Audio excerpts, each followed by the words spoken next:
Yeah, I personally hate it. Like I think I refuse now to take a take home challenge. And the reason is I'm going to be investing a lot of man hours that I'm not being paid for. And if I don't get the job, that is like, to me, like a lost investment. Like I put on this work just because you have the inability to qualify me as a future employee, and the take-home test is how you do that. When in reality, I don't think the take-home test really, it doesn't really test the right thing. You're officially live. We are officially live, exactly. I mean, this is just an experiment.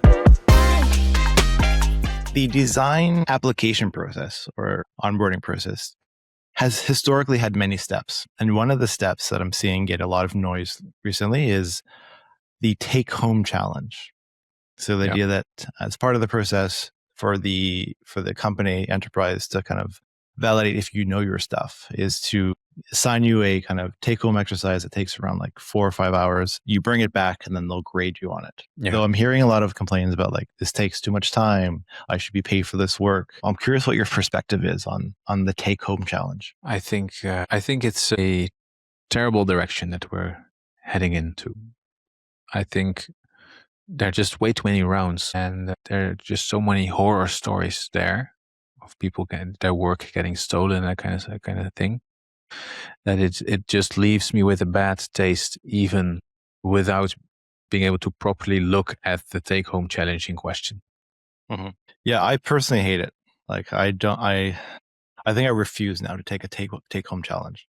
And the reason is, outside of the I'm doing free work, it like how it's usually set up is like this should only take you about 2 to 3 hours, and you are fine. That's good, but it never takes 2 to 3 hours. It always takes days of my life, because if I'm generally doing a take home challenge, I really want this job, so I'm going to go above and beyond to do this, get this work done. So I'm going to be investing a lot of man hours that I'm not being paid for, and if I don't get the job, that is like, to me, like a lost investment.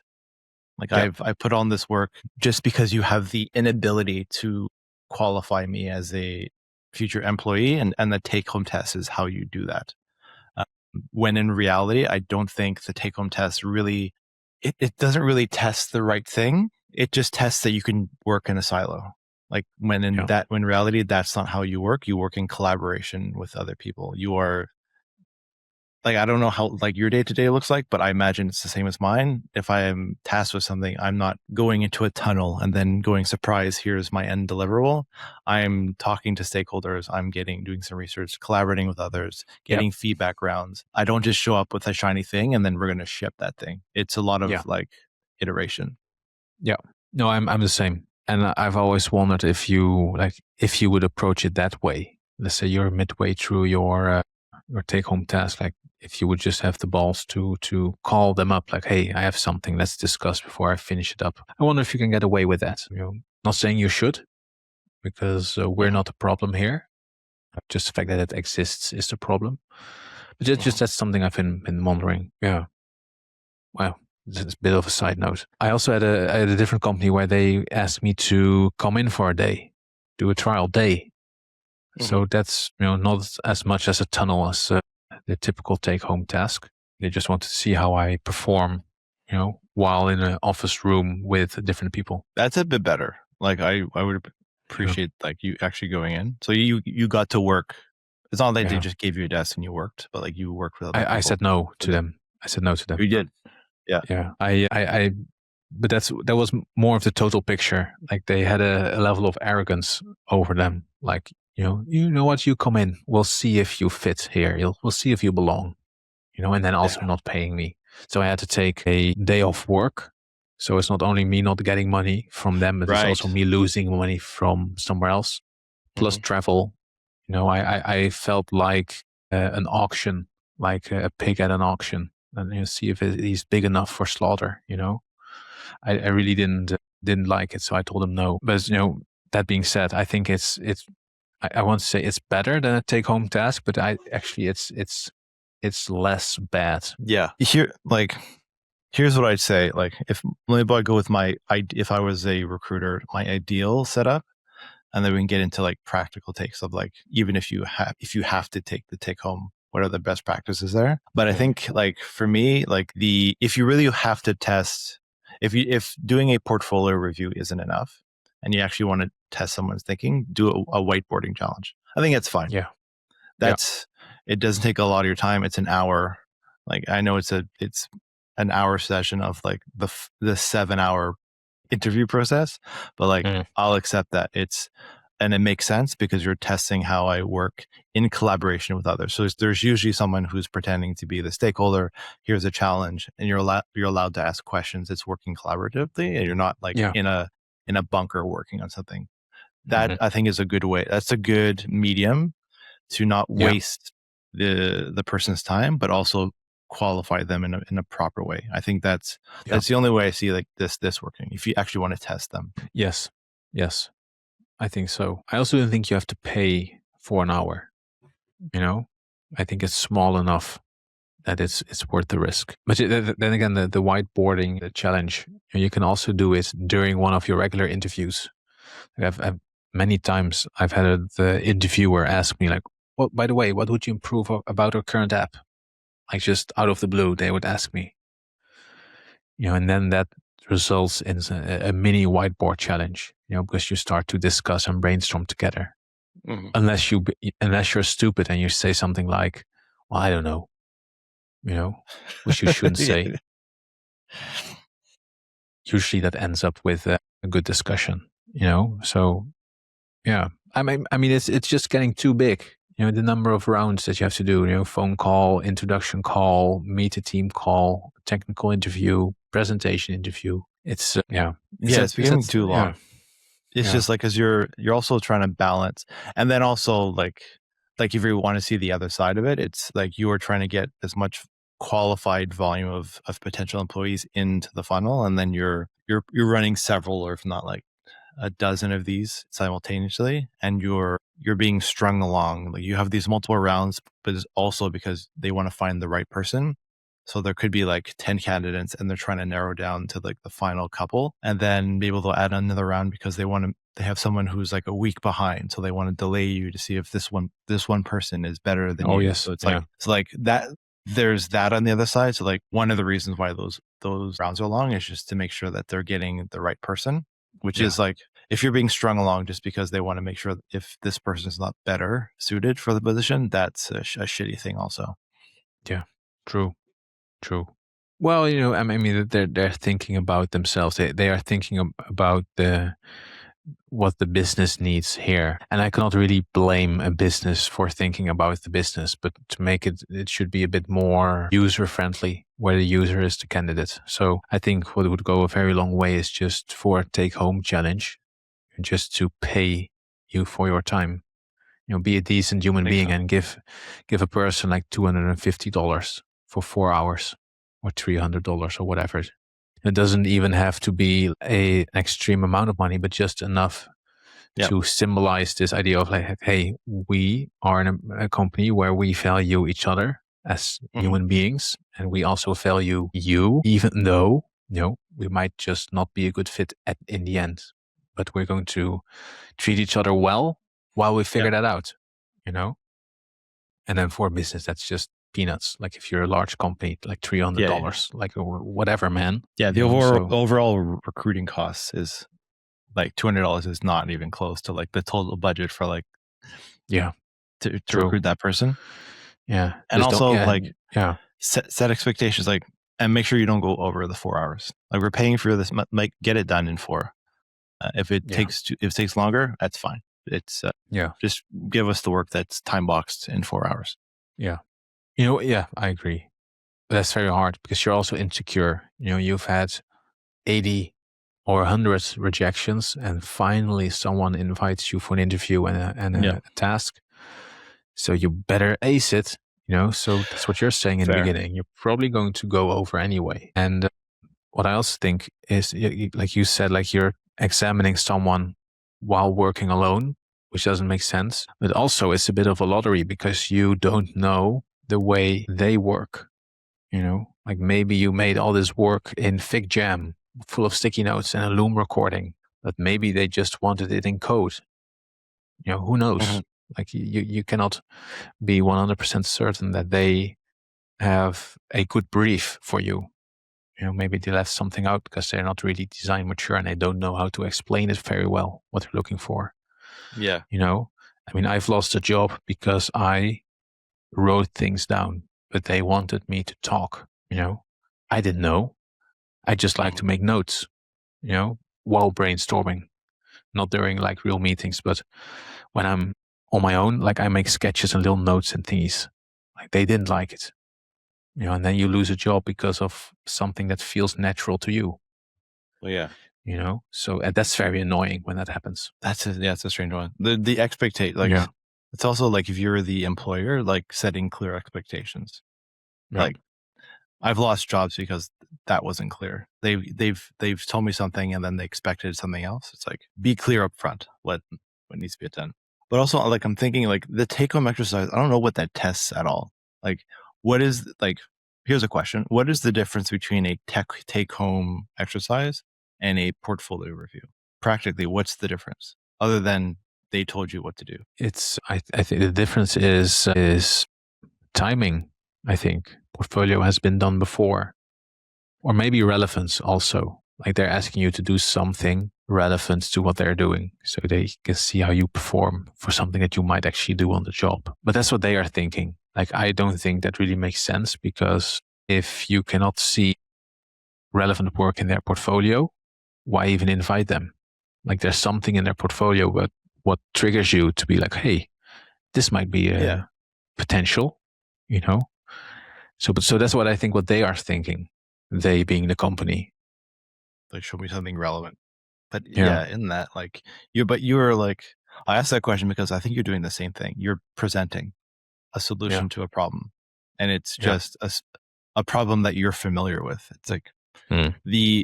the design thinking process is the same regardless. And this is coming from someone who I've never worked in the same industry from job to job. I've always jumped industries. So like Yeah, same. I am the belief that it doesn't matter what the relevance. Like I get it. Like if you've seen this problem, it's quicker to onboard someone because they've seen this space before. But the same design thinking process applies. Yeah. I don't think it True. really matters the domain. I don't think it truly matters because you have the ability to solve problems, and regardless of the industry. Yeah. Yeah. It helps a little bit in getting up to speed quicker, but also not as much as people think. Like I've done a lot of projects in healthcare without me wanting to, or that being a goal. It just happened. So yeah, every now and then I think like, yeah, I've seen that before. I get that. But then again, it's different enough that you have to start from scratch anyway. So yeah, that's true. I'm wondering two things, because I see a lot of horror stories on social media. People having their work stolen, for example.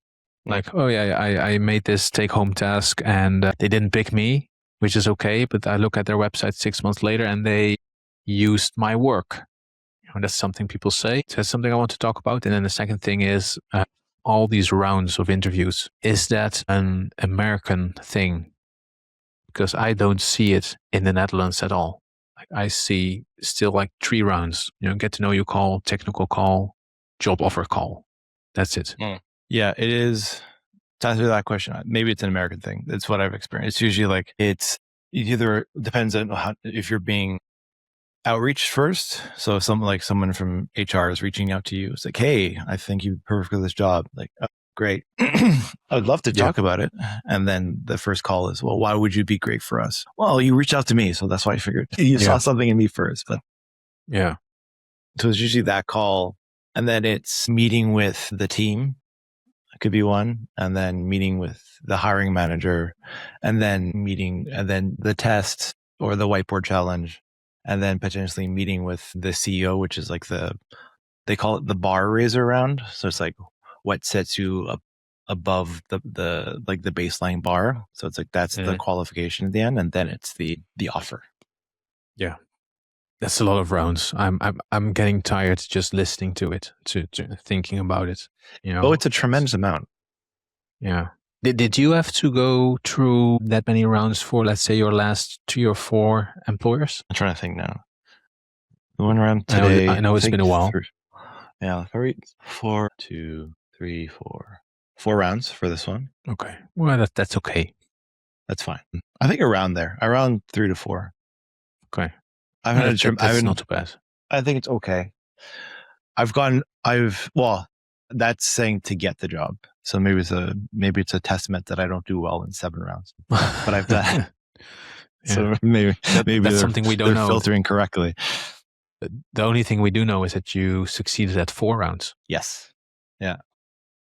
So maybe I'm a terrible 7 rounder. Maybe. Yeah. Makes me think of tennis, where you have like 3 rounds, 3 sets per game, and then in the final it's 5 in some tournaments. Yeah. Can I tell you something that annoys me about these rounds? Yeah. Or another thing that annoys me is if you get rejected, fine. Yeah. But I think it should be a requirement to give feedback on, like, I've seen so often where you get everything is personable. You talk to the people, you're talking to someone for every interaction. Yeah. And then even if it's an email, it's very personalized email. And then the rejection letter is an automated email that was the template, which is basically, we're not moving forward. And then, but you're looking. Thank you for your time. Thank you for your time. We decided to move forward. Like how unpersonal that is. And like, if you go through and you are actually doing the whiteboard exercise or the tape exercise, you should give feedback.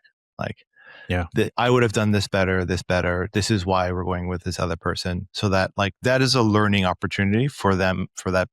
Like, as an employer, like, I should be doing my job to give them the feedback necessary so that for the next job, they're better prepared and they might get it.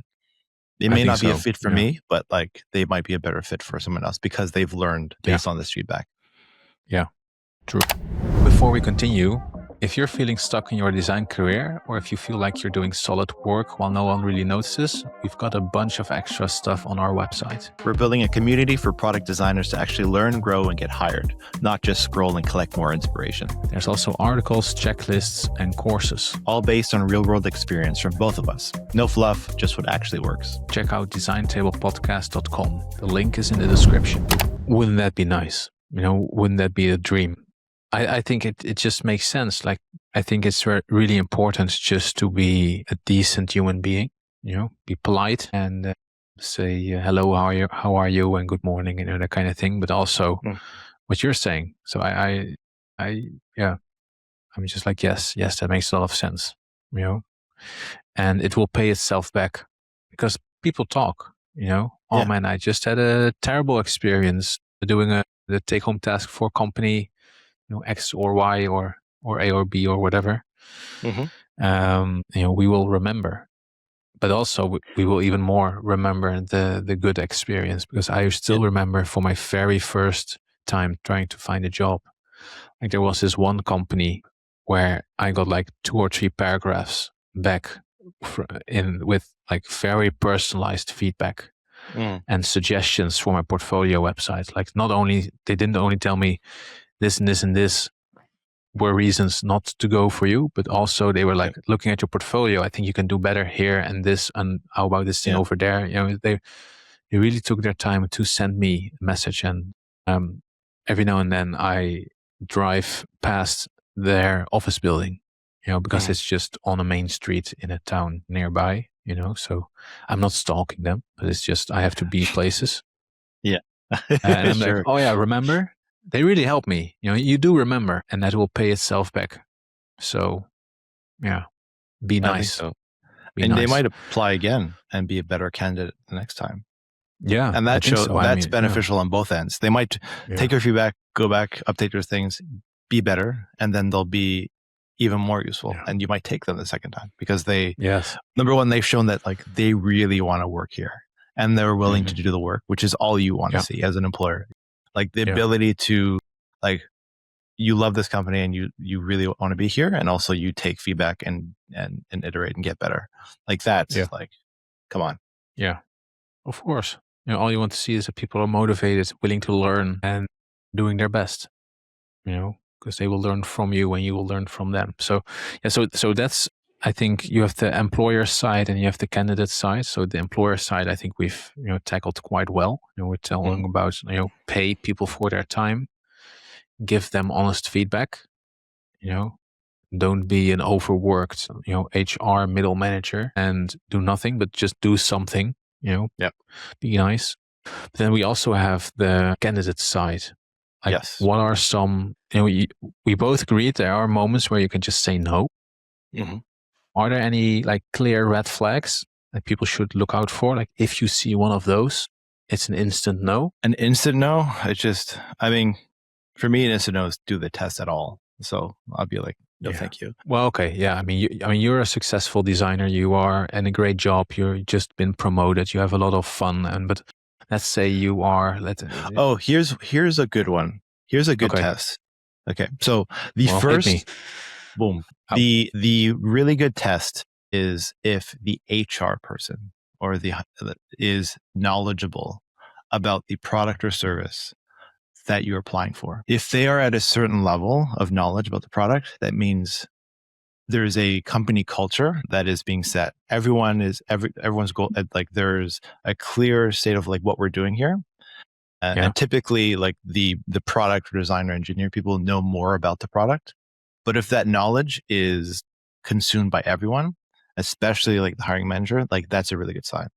Like they know how to, they're not just hired to get people in the door. They understand the vision, the product, and they want to be there for the specific vision in the product. So that's a really good sign. Like if you're like that stage is for them assessing you, but like if you can assess their level of knowledge and ask them questions about the product, why is this product good? Why would you do like if they answer those correctly, that's a really good sign. That's a green flag for me. Yeah. Okay. So maybe looking at green flags. So another green flag is then, of course, turning around the thing we just talked about. Like if they already mention, like, hey, by the way, just participating and submitting something in this take-home task gets you X amount of dollars. That's a good thing. I think a red flag is duration. Like if you just get like 3 or 4 pages of description and things they want you to do, they basically want you to design a full feature in 4 hours. Like if it's just way out of bounds, like too big, too much, I think that's something to push back on at least, but probably just say no, like this is just way overkill. Yeah, agreed. Another one would be pay transparency. So a nice technique that I like to use when there's a question of like, what are your salary expectations? I usually flip it back and ask, well, what are the salary bands? Which is essentially just asking. There's like for a position, there's usually like a min and a max for that position of like, that's true. And that talks about like promotions. Like you usually start here, but like you can get for each year you get a salary review and you can get incremental bumps, and then it usually gets bumped. The ceiling is at a certain percentage. So for me, like I don't like to answer that question because I don't want to be handcuffed to. I don't want to undershoot my salary, so I push it back on them. If they're transparent about what that salary band is, green flag, because like that should be transparent. Like they have clear expectations of what you should be paid, and they're not just looking for the minimum. They're not. Well, that's very interesting. So what you're basically saying is you're asking questions and their answer either is a green or a red flag. Yeah. If I ask if they ask me, what do you want to be paid? I go, what is the salary band? And they go, it's between this and this. Does that sound okay? And if it's okay, then say yes. If it's not, say, no, I was looking for more for this. Cause like that salary conversation usually comes really late in the game sometimes. It's like, that's true. Maybe it's if they do not even talk about it in the beginning, like before you even know there's a take-home task, is it something you would proactively ask about? I would ask before doing any test. Yeah. Just imagine doing all that work and then the salary is below what your expectation is. Yeah, I mean that's why I asked. That sucks. There's a new rule, like European Union law, either coming up or just I want to say went live, but that's law getting into power or into effect, where it's a requirement to mention the salary range in a job opening. It's a requirement. So that's kind of cool. And then also you have to be transparent about all your their salary. Like everyone has to know the salary about everyone, and that's to help open the doors for discussion about inequality between, men and women, for example. So yeah, I mean, that sounds like a good thing, because that takes, if they still do not mention the salary bands, like even with the law in place, like that's like 2 red flags. 100%. Yeah. If that's really good practice. I like that. Like I like seeing the salary posting with the job posting. Like on the other end, it could just be from the employer's point of view, it looks like a money grab. They're only applying because they saw the salary is above market value potentially. Yeah. Well, I mean, just be honest. I think if the employer asks things like, what makes you stand out compared to the average? Mm-hmm. They're expecting above average, so they're going to pay above average. It's only fair. Fair. Yeah. I think it would be realistic, but also kind of silly for them to say like, yeah, but I mean, we're a market average company, so we're going to pay you market average. It's one way to sell yourself. Yeah, I've never seen someone say that. Yeah. I also think it's a red flag when the description of the take-home task looks very like generated, like template-like or AI generated, because that either means, in the okay case, it means they're lazy, and in the worst case, they don't understand design, meaning they cannot really judge your work. And it's just a matter of, well, this looks pretty. He continues. Yeah. I think related to that is if the job description looks outdated. So they didn't take the time to, like, jobs evolve over time, but their templates often remain the same. So if it's just like proficient in Photoshop, in designing UI, like just like those kind of things. And on the other end, if there's like something like being AI, having 5+ years of experience when it's only been around for the last 2, like that's a red flag also. Yeah. True. Yeah, I had a double encounter with Adobe XD just last week. One was a recruiter calling me like, oh, and can you do Adobe XD? I'm like, Excuse me? It doesn't exist anymore. Well, let me check that with the client. So that's I think the first red flag you mentioned. That doesn't sound like the recruiter knows what they're talking about. And then the second one was me working with a client on branding stuff, and they're like, well, we're building a new website. We have this agency.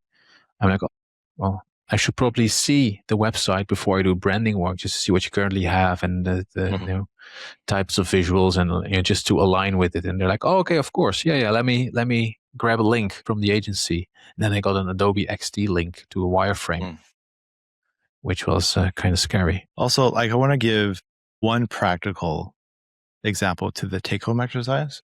If you have to take it, do the conversely to like on the job stuff, do the take-home test following every step of the design practice. Do the wireframe, do the user persona, do the high fidelity, do the research piece, do all the things. I've missed a boat because I skipped a couple of steps because I just assumed I know how to do it.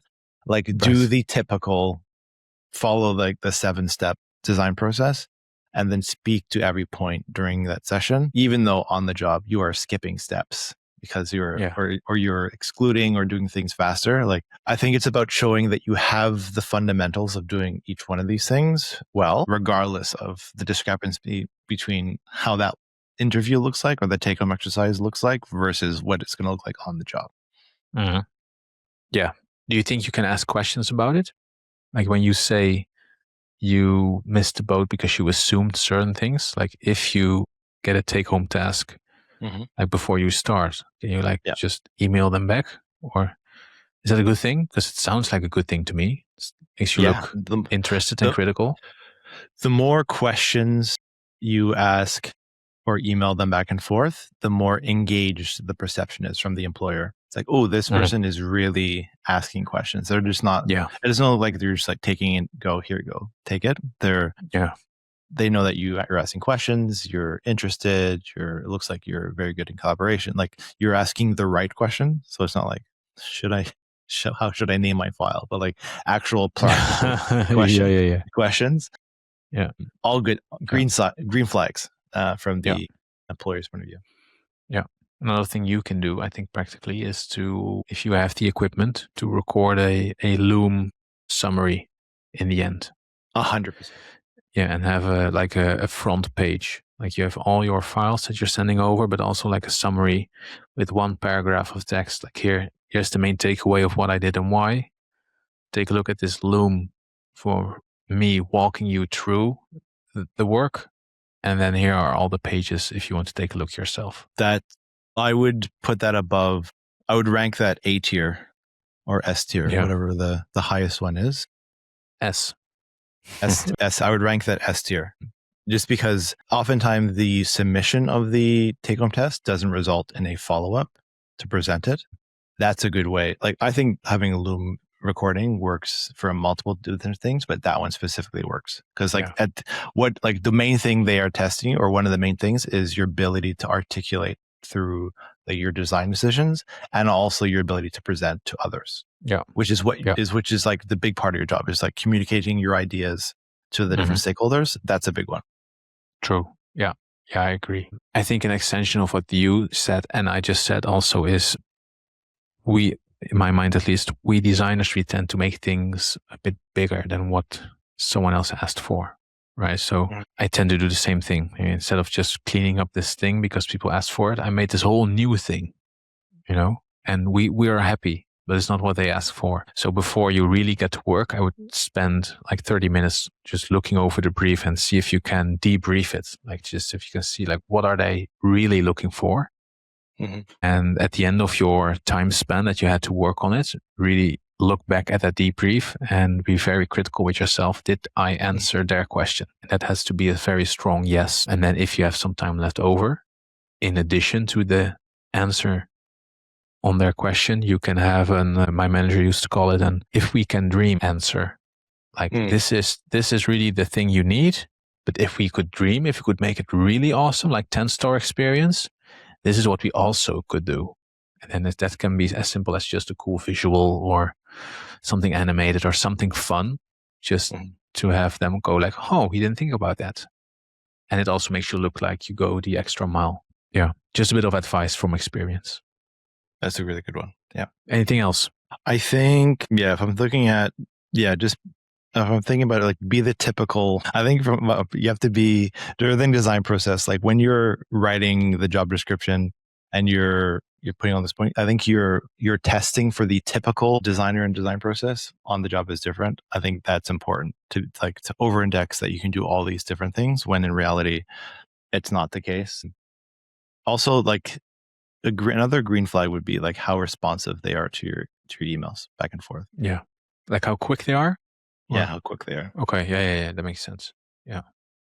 I have maybe one disclaimer that I wanted to throw in just to make sure that our advice isn't taken the wrong way, because you and I, we both said, just say no, I'm not doing it, right? That's what we said in the beginning. I think our listeners have to keep in mind that we, both like senior designers, we are very busy, you on the job, not looking for work. I have lots of clients, I'm very busy. So we can afford to say no. Like we don't really have to, we have enough to do to let that one go. If you are a junior designer or desperate, like in the person we tried to help in the previous episode, sometimes you just have to say yes and be careful and just be, protect yourself, but still say yes because, you have nothing, but you can also always try to shoot for something.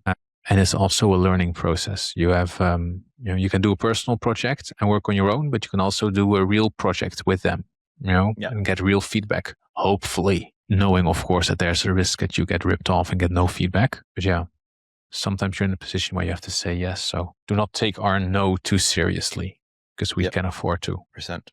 Yeah. That's what I have to say on this subject, at least. Yeah, I think I agree. I think we have some really good, useful tips in this episode. Mm-hmm. Yeah. I would take them. See if you can apply it to like the current job market. I know we're in a buyer's market or employer market. So they hold currently, they hold all the cards, but also you should be looking like for those green flags also. It is a two-way street. True. I'd just be aware of that. Yeah. you can be salty and blame the whole world and just not participate. But it's like you say, it's a two-way street. It's you can play your part. It increases your luck surface for sure. Yeah. I mean, we do all this kind of helping in our community and audits and that kind of stuff, right? So, 100%. yeah, if you need help, we can sit down with you and, help you prep for these interviews. I think we have the links in our description. Links in the description. Visit designtablepodcast.com. All the links. Check the description. All the links. Sure. Lots of links. It's a growing amount of links.